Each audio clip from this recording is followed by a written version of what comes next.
Watch approach. Hey, this is Dulles Approach Control. We're tracking a fast-moving primary heading towards the White House. The White House has been advised. All right, I'll tell him. Change. Yeah. Okay, I'll keep you advised. Thank you very much. 3134020 ground. Hey, Tower, did you see that? Hello? Crystal City, just north of Crystal City. Just to the north of your tower. Give that. Yeah, stop all departures. Stop all. Yeah, went in. There's a reason this is called America's Looks Wing. like it went in the Pentagon. We aren't earned that title. There's probably from 1977 when these airplanes first arrived, there's not been another wing that has done what this wing has done for its country than the 557. No. Hello, everybody, and welcome to this episode of Tinker Talks. This is your audio format podcast that talks about the happenings behind the fence line of Tinker Air Force Base. Today, we do have a special episode as we're recording this with a video podcast in a special event and a remembrance and honor of something that happened long ago that none of us certainly will ever forget. And so with us this morning, we actually have two very special guests and both members of uniquely involved with the 552 Air Control Wing 20 years ago on this day. So with us this morning is retired Brigadier General Ben Robinson. He was the 552 Air Control Wing Commander from March 2000 until November 2002. He currently serves in the Governor Stitt's cabinet as the Secretary of Military and Veterans Affairs. And also with us this morning is the current commander, that is Colonel Keven Coyle. And you are actually here on your fifth assignment with us. So good morning to you both. And so with that, sir, General Robinson, if you wouldn't mind, could you give us kind of like the 200-word breakdown of who you are and how you got to this point? Well, 34-year military veteran, 4 of that in the Army, 30 in the Air Force. I enlisted in the Army in 1968, private, and was on my way to basically Vietnam as infantry. Had an opportunity to apply for Army helicopter pilot training, which I did, warrant officer training. So I spent 3 years of my 4-year enlistment as a helicopter pilot, Huey and Chinook pilot. Got out of the Army, went back to college. Because I had to enter the Air Force without a diploma, but I had a degree completion certificate, Mm-hmm. I had to enlist in the Air Force. Mm-hmm. And then I had to apply for OTS, which is what I did. So I came back in. I went from Chief Warrant Officer to E2, which is a little bit of a shock to my system. I spent 30 years in the Air Force. Had a magnificent career. I flew B-52s, which is an airplane I truly love. Flew Air Force helicopters. I came here as a young captain in 1980. We were just getting our first airplanes. Spent time in TAC headquarters in Europe, in European Command. Spent 3 years in space program. Commanded the first Joint Stars wing. Time on the air staff, 8th Air Force Vice Commander, and then back here as the wing commander. So very fortunate. Retired from the Air Force, went to work for Boeing, and was in Seattle, Anaheim, and Huntington Beach before I finally came back to Oklahoma City. Retired from Boeing and started a consulting company, aerospace consulting, and we had clients in Kansas, Oklahoma, New Mexico, and Texas. Retired from that, or sold our company, the assets of it, and got a call from the governor's office, offered me an opportunity to be the Secretary for Military and Veterans Affairs, and that's where I am right now, and absolutely loving it. That's pretty impressive. And so did they keep the name? I know you grabbed your call sign from the Right. wing here. Well, it's, the wing didn't give it up. I'm kind of borrowing it. So Right. Century One LLC is the name of the consulting company, which a lot of people recognize that. Right. Every time Colonel Coyle goes to fly, he advertises for me, so I appreciate that. That's right. And he says it every time he absolutely. uses it. Of course, you know the Huey. What a great helicopter that was. It was. There's nothing like the sound of those of those propellers Well, going. both great helicopters. Chinook was a great helicopter too. And Right. Chinooks would take a lot of punishment. Yeah. It was mostly air, so Right. bullets would go right through it. So. A lot of holes, but they kept going. So, sir, Colonel Coyle? Yeah, for me, I'm just a young buck. I've been around 23 years in the Air Force now, and started my career out in '99 at Tyndall, and just kind of flew from there. I've been here at the 552 now. This will be kind of my fourth assignment here at the 552. First one back in '99 was as a air weapons officer, kind of a new air battle manager, learning the ropes of flying in the E3, and it was a different time back then. We were on the road quite a bit, and it was just really busy and a great time to be here. Left here and went to ground radar at Hill for a few years, so had a chance to learn a little bit about how the ground radar system works and how we employ kind of longer duration radar capabilities from the ground, which is fantastic. And then went to Nellis as an instructor at the weapons school, and then kind of started my joint time. Went to Army's Command and General Staff College, and followed on to Joint Special Operations Command, where I had an opportunity to command some air units out in Iraq and Afghanistan over my time there, which was awesome. And then following that assignment, came back to Tinker as a squadron commander of the 960th, which is the same squadron I was in 2001, which was just a brand new squadron then, and just kind of maturing, and it was great to come back to your roots. And after finishing that job, I went out to U.S. European Command as the Chief of Joint Fires for a few years, and then had the opportunity to come back as the Vice Commander here, and then fleeted up this last summer. So very exciting to be a part of the 552, and then to have the history that I have here with this organization. It's awesome. Well groomed to take the position you're in today. Yeah, and of course, the ground radar. I mean, that's integrated. It is with the AWACS similar mission sets, but also you got time to serve in JSOC, which is obviously that's just cool in and of itself. But certainly you've come a long way from doing spreadsheets in 2001. But we'll get to that in just a second. So of course, September 11th, 2001 is a day that none of us, certainly most everybody, will never forget, and even those that were not born will learn about this in history for probably ever and never forget this. So General, I had read somewhere something where you said that coming to work that morning, you were just expecting a pretty routine day. Had some things going on, but it's instead found ourselves at war. Do you remember how your day started and what your planned day looked like back then? Started like every other day. My chief of staff and I would go to the Health and Wellness Center. We'd work out 5 o'clock, 6 o'clock, go home, clean up, and go to the flight line. I'm a flight line guy, so I'd go to the flight line every morning at 7 o'clock. 8 o'clock, we were having the associate commanders from Tinker over for a wing overview and indoctrination orientation to what the 552 mission was. Mm-hmm. This consisted of a wing overview, which I would give at 8 o'clock in the wing conference room, followed by stand-up. And stand-up is a unique place in the wing. It's yesterday's flyers, today's flyers, and tomorrow's flyers, all the maintenance status of all the aircraft, and any intel that we need to share. Mm-hmm. So we're all in the conference room. I've got the Air Base Wing Commander, who's still a very good, dear friend of mine today, Dennis Kahn, sitting right next to me. The hospital commander, the 3rd Herd commander, the 3rd Communications Group commander was there.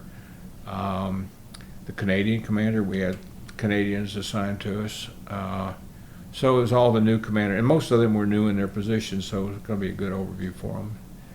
A little bit before 8 o'clock, my secretary, Debbie Urquhart, comes in and says there's been a terrible accident in New York City. At that time, we had a TV up in the corner of the command of the conference room, so we turned it on, and we're sitting there watching this tragic accident in New York City, what we thought was a tragic accident. And we actually saw the second airplane hit. Every one of us knew that this was some kind of an attack, a terrorist attack. So we broke up the meeting, and we called their senior battle staff for the 552nd, which was the group commanders and the squadron commanders, to immediately come to the command center, command post. And we tried to talk about what was going on. We knew that we were going to get called real soon and real often. So we immediately stopped all flying, and we decided we'd meet again on the hour, 9 o'clock, 45 minutes later, basically, and kind of discuss what we found out. So we did that, and we met.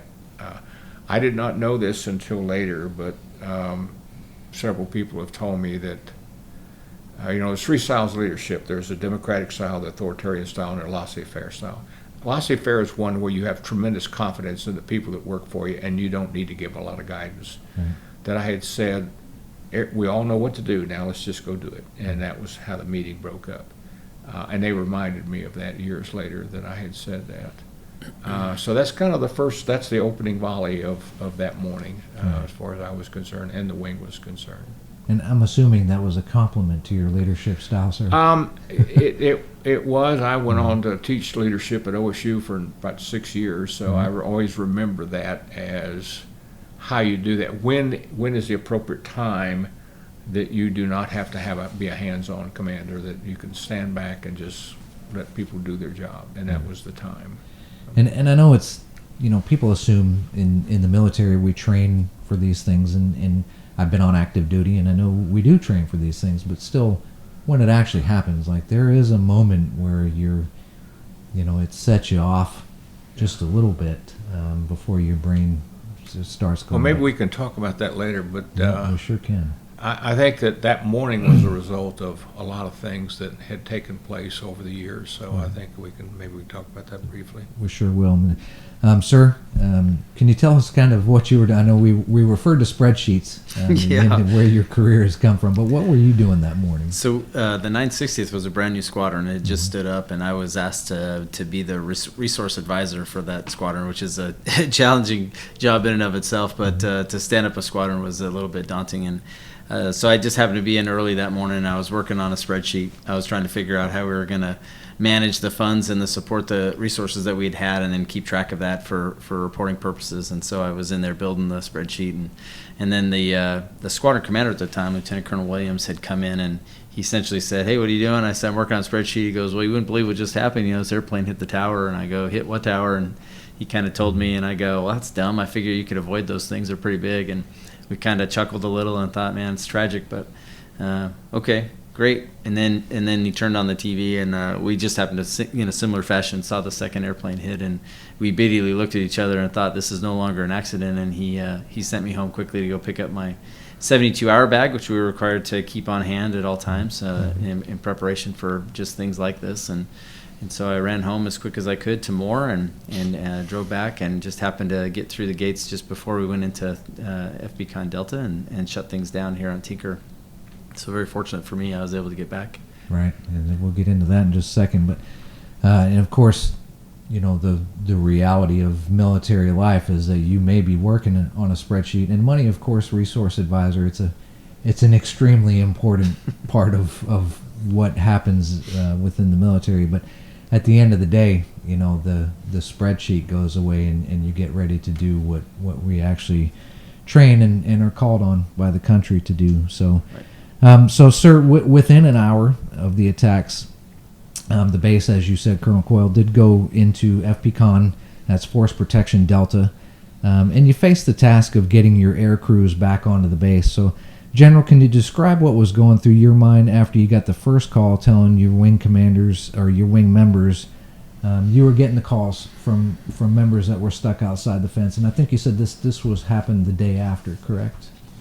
So the first day was an absolute blur. I think the two hardest working people in the world at that particular day was the OG and the LG, because they were working on building crews and chalking airplanes, and we were going to be sending airplanes all over the place. There were already 3 airplanes in the system from that morning, and we had to put more airplanes up, and we were going to get calls real fast. I had gone to the Health and Wellness Center, which is our little aerobics workout center, and with the chief of staff, which we did every morning at 5 o'clock.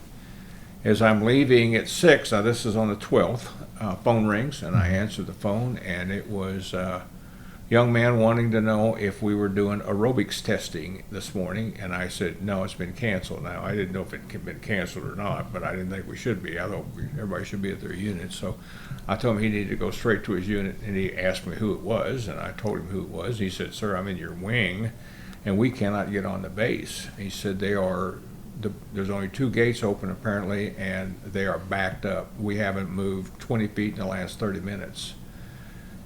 So I called the command post, and they said, we're inside of 2 hours, and we haven't seen anyone. We haven't seen any crews have checked in, no maintenance have checked in.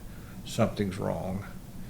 So Chief of Staff and I jumped in my car. We drove out to the air depot gate, and sure enough, I mean, they were pretty much taking cars apart, inspecting them, which I have no problem with that. Right. Went to the back gate, same thing. And I realized that, at this rate, we're not going to be able to make our first takeoff. So there happened to be a cop over there, and I went over to him and said, come here, I want you to follow me. And we drove around behind the base, and there had been some construction on the base, and there was a construction road outside the fence. And there was a place where the road and the fence were fairly close, so I stopped, got out, and I said, I need you to cut a hole through the fence. And he looked, and my chief of staff's thinking, okay, we're going to get a new wing commander tomorrow morning. I said, I need you to cut a hole through the fence right here, and we're going to make a new gate. And he said, can I do that? And I said, if you've got bolt cutters? He said, yes. I said, then you could do it. And so he went after that fence with a certain amount of enthusiasm. Right. Cut us a nice hole, and then he turned around and he asked me if I wanted another hole. And I said, no, I'm pretty sure 1 hole per war is all I'm going to be authorized. So I said, now I need you to get a hold of state police, city police in Midwest City, Dale City, Oklahoma City. Get on radio stations. Do not tell them where this hole is at.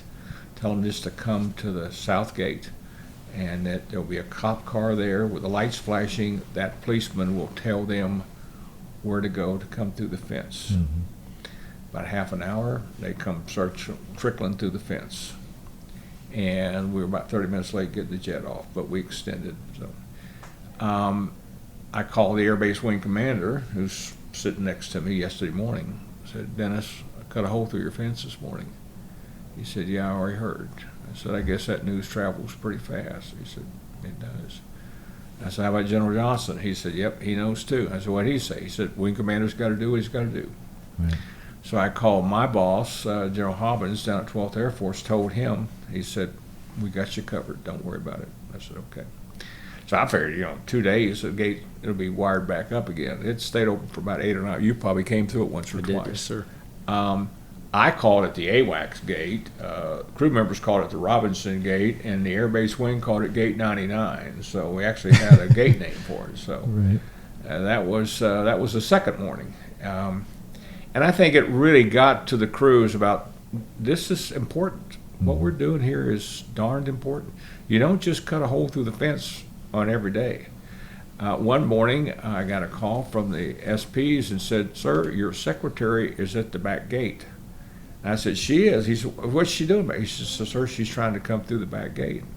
And I said, let me speak to her. So I talked to her. I said, Debbie, that gate is not for you. That gate is for air crew members and maintenance only. Right. You go through the normal gate. And I said, I'll see you when you get to the office. So I got back on the phone. He said, boy, she's not happy. And so she'll get over it. But so I had to tell her that even you do not get to go through that gate. That's the deal I have with the Air Base Wing Commander, that's for air crews, maintenance only. And it's not just any air crew. It's 552nd. Right. So that was the second morning. It's pretty swift thinking on your part, sir, to think to go create a new gate but I mean it is a critically important mission set that's run out of the 552. I mean, I kind of had this thing about life. What are you going to do, send me back to Vietnam? I mean, really. So it had to be done. Colonel Coyle would do exactly the same thing. Right. I think it's inherent to commanders. You have to think agilely on your feet, and it's exactly what we did. So. Yeah, do it and ask forgiveness later. Exactly right. And good thinking to tell them not to pinpoint over the radio exactly where that hole is, because the radios out there aren't secure. So something that was quite amusing to me was years later. I'm teaching for OSU. I'm an adjunct professor for OSU, and a couple of my students were 552 enlisted, and one of them said, I was sitting in the line out there on I-40, and someone came up and tapped on my window, and he turned around and scared me to death, and it was a state policeman. And he said, are you in the 552nd? He said, yes. He said, you're to go to the back gate and find a cop with a flashing light. and he told him to cut right across the median and go down sooner. So he did. He cut right across the stop traffic, and he went right straight across the median there at I-40 and turned and headed back to Sooner and went around to the gate. And he said that day on he never even bothered going through the gates, but he said he remembered that morning being told to pull out of traffic and go down. It's awesome. It's impressive.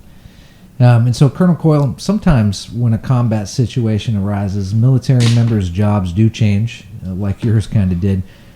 You did switch roles. Did you switch roles for that day or the coming days following the attack? What did you end up doing after that point? Well, normally you kind of have 2 or 3 jobs. You have your primary duty, which is going to be your training and your execution of your combat mission in the aircraft. And then you're going to have some additional duties that are kind of placed upon you that keep the squadron running and keep things functioning in the unit. On that day, all additional duties were moot.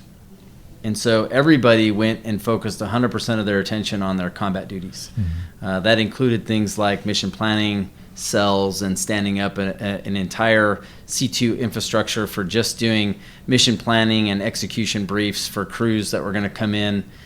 We stood up the alert facility and sat alerts. We put people in the base hotel and took over the entire building with nothing but air crew on different alert statuses that allowed them to remain in place for 72 hours instead of fighting the gates. Right. You had crews in place.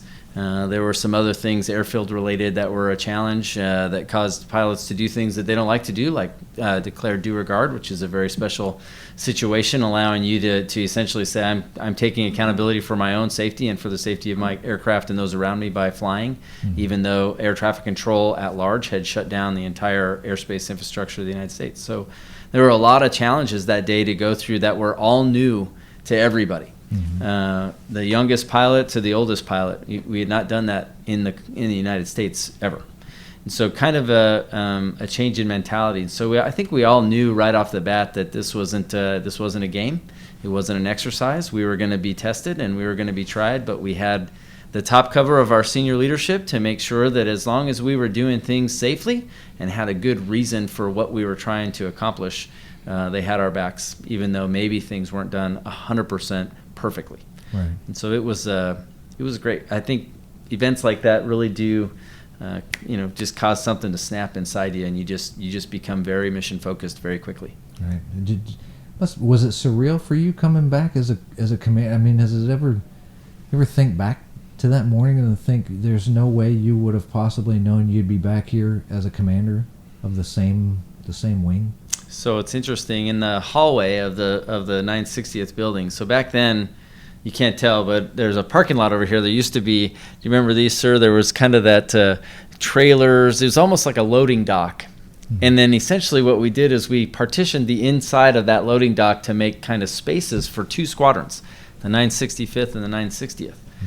And so we kind of shared that space. And there's some pictures on the wall in the new 960th facility or building right across the street here, and one of those pictures is of a hall call where the squadron commander was giving guidance and direction, and there's a picture of me against the wall as a lieutenant, and I look completely at ease, I think, with what was going on. It's very surreal to come back and be in an organization that you've fought with for 20 years plus.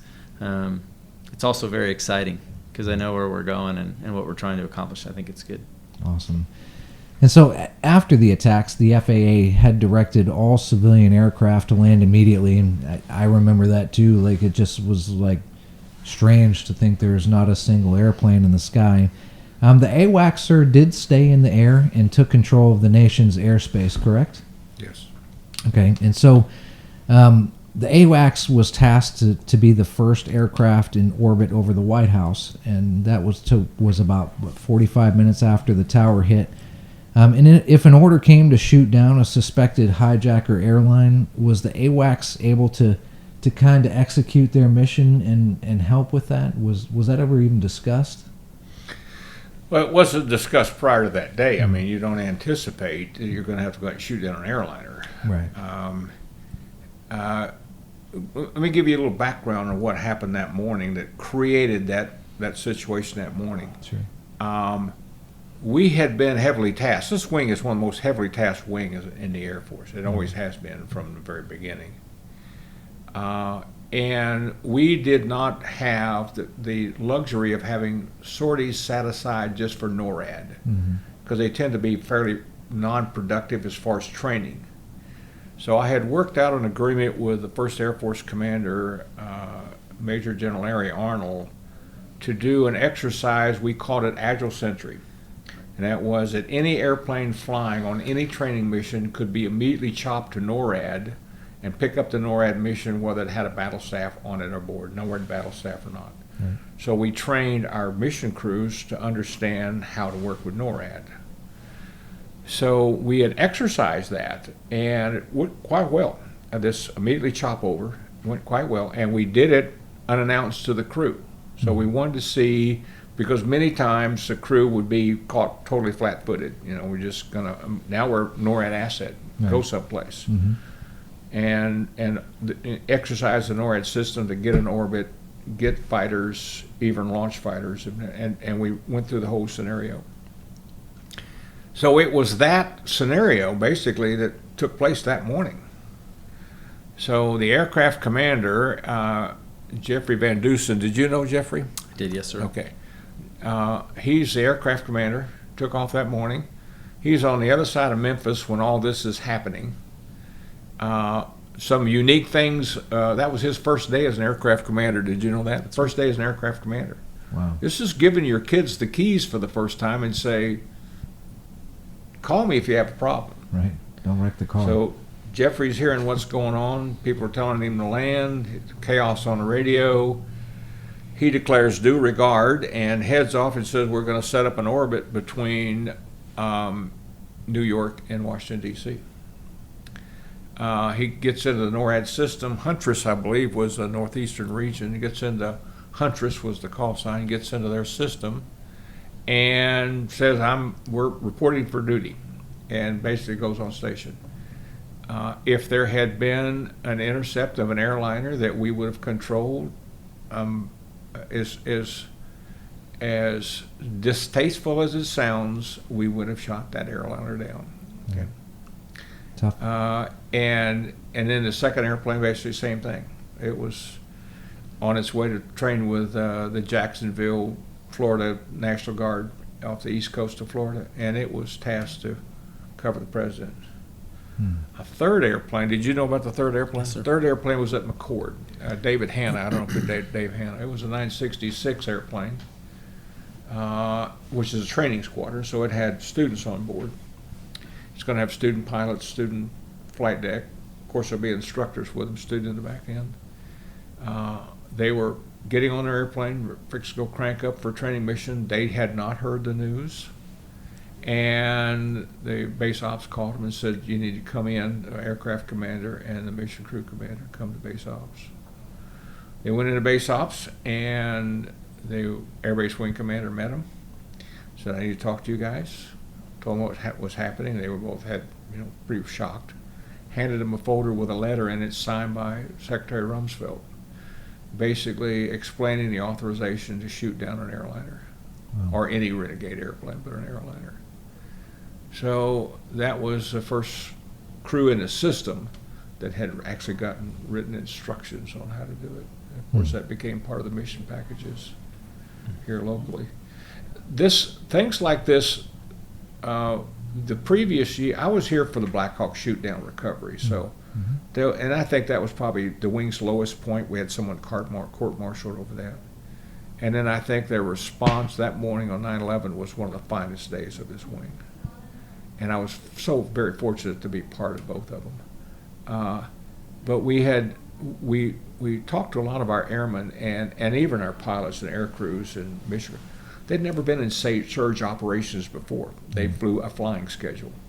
You know, they came to flew at 9 o'clock or 8 o'clock or whatever, and they went to this orbit. So it was pretty rigid. It was pretty well cooked for them, and they just picked up the flight plan.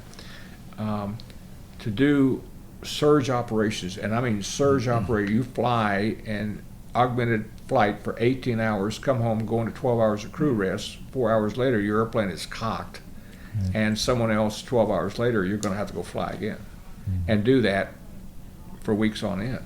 We'd never experienced that. So every year, at the end of the year, end of September, you need to fly off your flying time. And traditionally, that would be just go burn up gas. We decided we'd do a week of surge operations.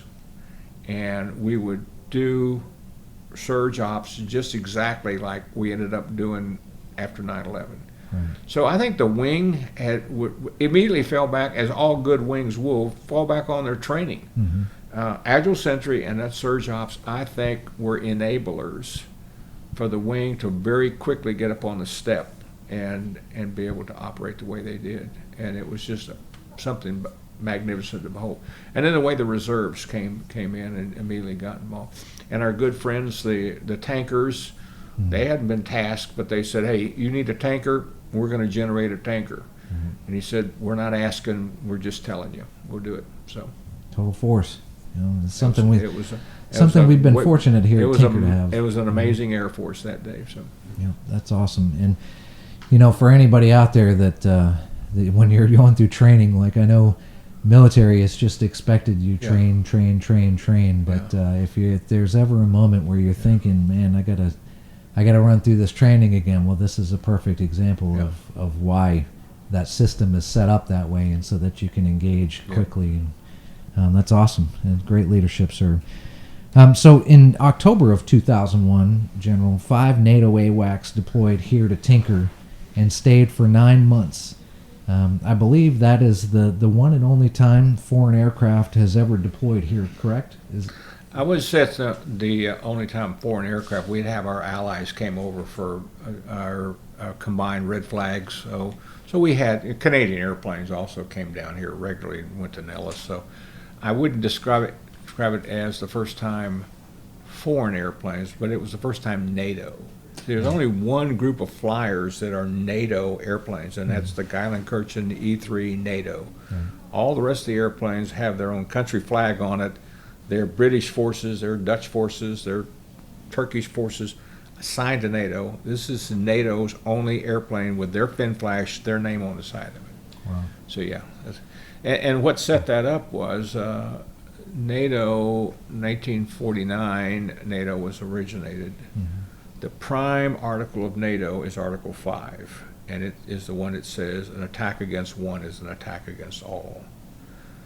NATO validated Article 5 within about 26 hours. Now this is all NATO countries voting unanimous that we're at war with the not with the United States, alongside the United States against the global war on terrorism.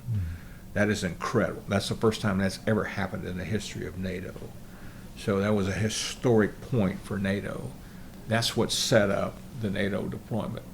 But this was NATO's first and only deployment outside of Europe. Wow. To come here. It's incredible, and incredible that you were both. It all happened right over there at that desk and that phone. Right there is when it all started. So. Same office, maybe a different desk at this point. It's definitely a newer. Probably got a better phone, but I can guarantee it's a newer phone. And so, Colonel Coyle, sir, without getting into any sensitive areas, we know that a lot of what the AWACS does is sensitive and not things that we can talk about and discuss. But is the role of AWACS today basically the same as it was during 9/11, or has that role changed somewhat? So the systems themselves have been changed internal to the platform. Anytime you adjust the systems in the platform, mission opportunities adjust as well. And so in the global war on terrorism sense, counterinsurgencies wise, this system is not built to do that. It doesn't. The radar itself doesn't identify people on the ground, and it doesn't identify large movements like that. But it does identify aircraft. And so in its primary mission of doing force marshaling, air refueling, combat airspace control, and deconfliction, all of those measures still apply today as they did then. Over Afghanistan, the first few days of those engagements, E3s were critical to deconflicting everything from Army helicopters to Marine Corps support, to other Air Force aviation assets flying in the region for the first time, And so I think that's where the E3 really makes its money, is it's got an opportunity to provide kind of airspace awareness and safety to aircraft commanders flying multiple airframes in very congested airspace. And so that provides an opportunity to meet our mission requirements in that way. The other thing I think the E3 does very well is work to help these pilots find tankers, because I think when you're out there in the battle space and you're engaged with the adversary, coming out of that engagement and resetting your mindset to finding the tanker is probably a challenge. And so we take a little bit of that burden away from them and help them manage so that they can get the gas that's required to go continue the mission that they've got. And I think the E3 is unique in that respect. But the missions themselves kind of adjust over time, but the core missions have not changed. Right, and I think it's certainly important enough to note that pulling out of a battle space to go find a refueler is not like driving your car and getting on your map system on your phone. And hey, today it is. Data links have gone a long way. I think sometimes those data link pictures are very helpful. Right. And so that's another thing that E3 does. It's a node. It's a data link node up there, so it provides a wide area surveillance data link picture that gives all kinds of assets a little bit of awareness of the airspace, and it feeds our Joint Forces Air Component Commander, the JFAC, the overall air commander, a picture of what's happening in his airspace, in his AOR. And right. so it's awesome. And so what is it like for you now, having served as a young lieutenant on that day and now 20 years later serving as a commander? I'm just trying not to screw it up. I think it's a big wing. There's a lot of stuff going on. General Robinson said it hasn't changed. It's a very tasked organization. Our aircraft are now 20 years older, and they struggle sometimes because they're just older. The supply chain, you can imagine having car parts for a 1964 Corvette in your garage, and then you just never need the parts, and you wonder why they're taking up all that space. And so over time, you'll get rid of parts, and then all of a sudden you're going to need it, and you just can't find it in the chain. It either has to be remanufactured, or you've got to kind of 3D print it or figure out a way to make the piece just to get the jet off the ground again. And so that's, challenges we have today are dealing with supply chain and aging airframes, and it's just another little friction point amongst kind of what we do here as a wing. But coming back from as a lieutenant, I knew none of this. Right. I knew zero about this. That's how great our leadership was, is they took care of all that. All I knew is we had airplanes on the ramp, and they needed to go fly, and then I had the opportunity to go fly in them and do our mission, and it's always been a treat. I've always wanted to fly. When I joined the Air Force, I had glasses, and I knew I would never be a pilot because my eyesight was too poor. So when the opportunity arose to fly in airframes and be in the back-end mission crew side, I jumped at the opportunity, and I've loved it my entire career. So awesome. And certainly one of the most recognizable airframe silhouettes ever known to fly in the skies. And every air show you'll ever go to, the longest line, bar none, to get on and view an aircraft is for sure it's the E3 AWACS. That plane, people just love it.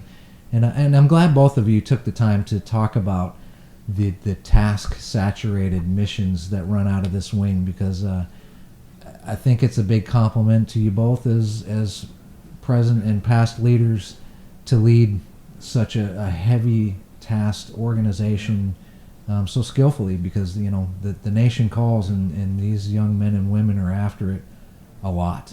I mean, these planes are flying a lot. You got any tape left? We have a little tape left, sir. So I think it's so very important for everyone that's out there at Tinker that's going to listen to this to understand a little bit more about this airplane. Mm-hmm. I came here in 1980. This airplane was a Cold War relic. Right.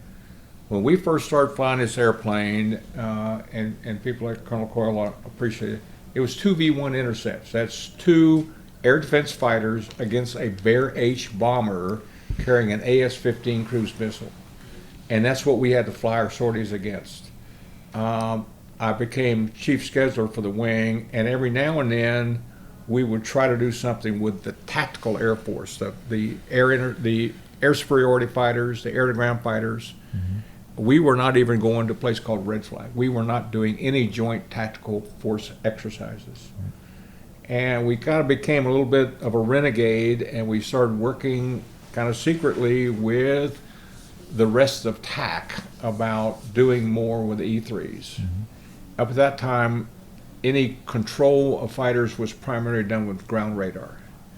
And here this new guy comes along. And finally, we started to win our way with the tactical air forces and started to move beyond and it was at times quite dicey with air defense units saying, hey, what are you doing working with the 1st TAC Fighter Wing at Langley? They don't have an Air 80. You mean to be working with the 106s? So we finally got beyond that. But eventually what that led to is there's only one weapon system in the United States Air Force that understands and is involved with the management of the entire spectrum of air power. Only one, and that's this one. Whether it's rescue, whether it's strategic bombardment, whether it is air intercept, air superiority fighter, whether it's air-to-ground fighters, if close air support, everything this airplane does is a representation of what air power does, the entire spectrum. And when I would go out and talk to young people about coming to this weapon system, I said, there's no place else in the Air Force you're going to see this. No place else.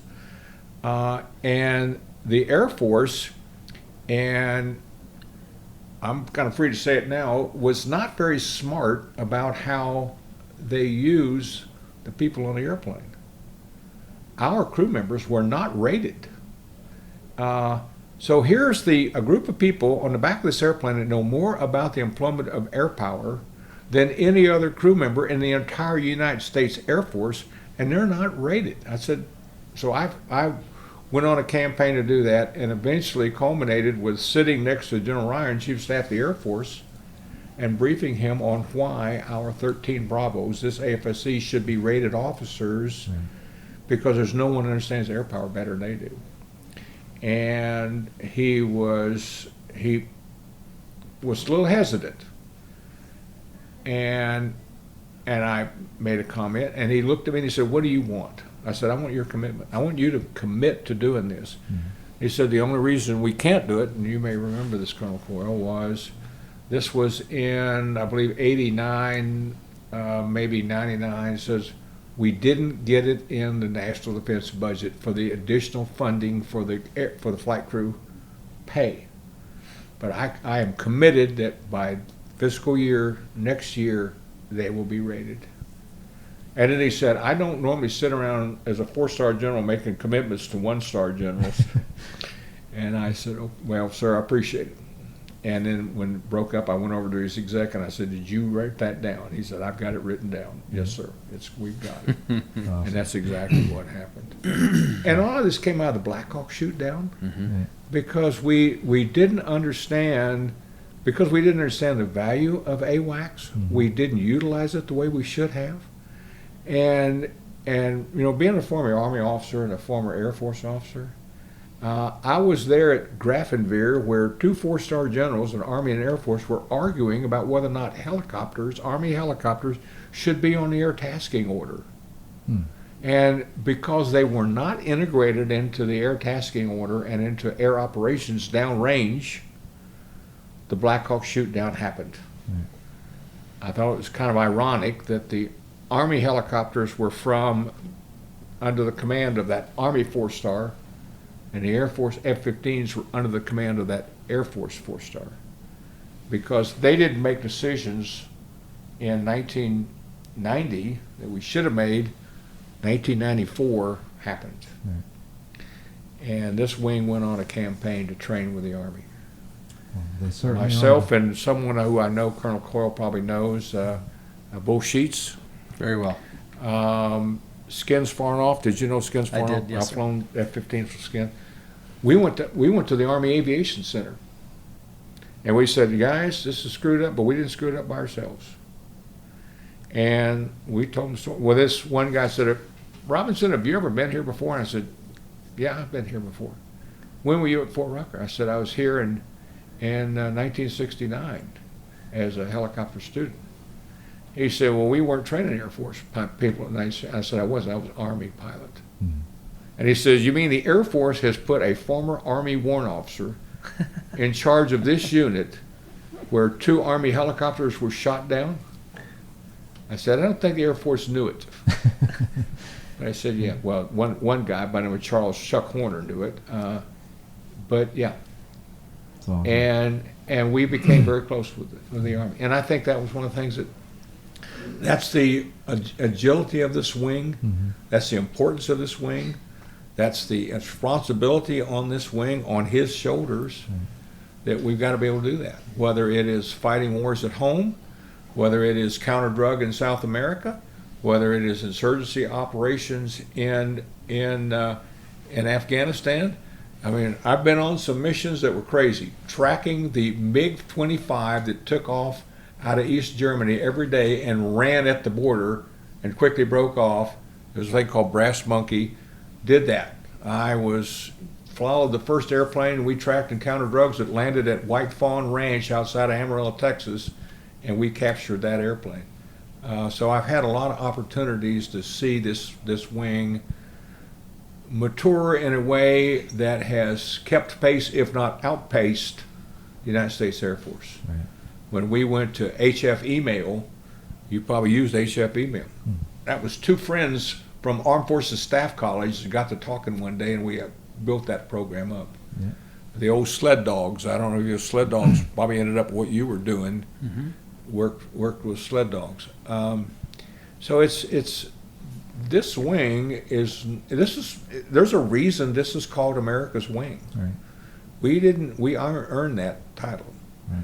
There's probably from 1977 when these airplanes first arrived, there's not been another wing that has done what this wing has done for its country than the 552nd. None. So, I mean, I love this wing, as you can probably tell. Yes, sir. And I think that's a great place to wrap up this conversation. Thanks for joining us for this episode of Tinker Talks. Before we do close out this episode, we want to take a moment to acknowledge that some of the conversation within this episode and recent events from the last couple weeks of what's going on around the world could trigger some difficult emotions. Please remember, there are resources available to help you get through the difficult times or emotions. The important thing is to reach out and get help if you need it. Also, be a good wingman. Keep an eye on the family, friends, and co-workers. If you see them having difficult times, reach out and let them know that they do not have to go through these tough times all by themselves. They have help. Resources are available at Military One Source and also on the Tinker website. If you go on to tinker.af.mil, there's a red Get Help button at the top right-hand side of the page. Inside that webpage are numerous resources to assist in any area needed. Check it out. It's an absolutely incredible source of information and help. You can also call Military Crisis Line at 1-800-273-8255 and then press 1. Again, that's the Military Crisis Line at 1-800-273-8255 and press 1. Or you can access the online chat by texting 838-255. Again, the online chat, you can get to that by texting 838-255. Our people are our biggest strength, and unified together, we're an unstoppable force. Get help if you need it. It's available for you. And until next time, be safe, treat each other with respect, and have a great day.